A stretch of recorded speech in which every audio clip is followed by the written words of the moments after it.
Moving on to problem number 8. Once again, I'm going to ask that you do not write while you are watching the video. You will not learn from copying what I am doing here, but if you can try to replicate it after watching the video, you can check yourself again and see if you've actually learned and understood, or you could watch the video if you have further questions. The goal of this proof is to show that side NP is the same size and the same length as side SP. I'm going to begin by proving that the triangles are congruent. And once I have done so, I can show the pieces are the same through CP/CTC. This only works for sides and angles. I've already shown that the goal of this proof is to show that two sides are the same, so I can actually end with step 2.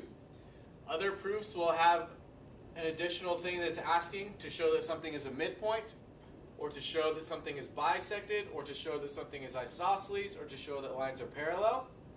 In this case, it's only asking to show two pieces are the same, so I can end on step 2. I'm going to start with my given.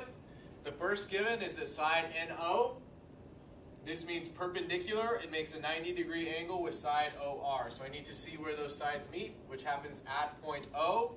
So I can draw a box at point O. Those two are perpendicular to each other. They make a 90-degree angle. The second given also has to do with perpendicular lines. It says that side SR is perpendicular to side OR.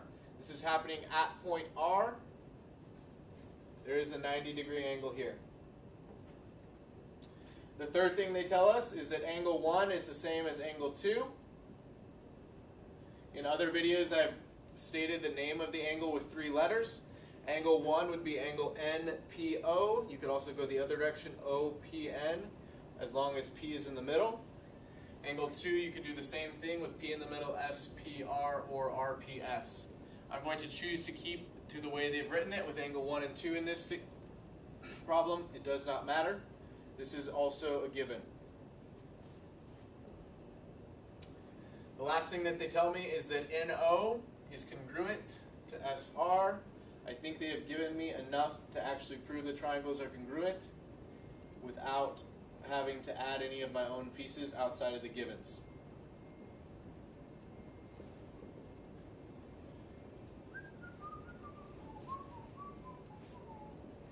I can say that those two sides are the same because it is given to me, and at this point they have given me that these two triangles are congruent by angle, angle, side.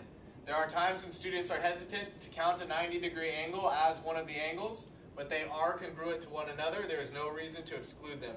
So I can use AAS to prove that the two sides are the same.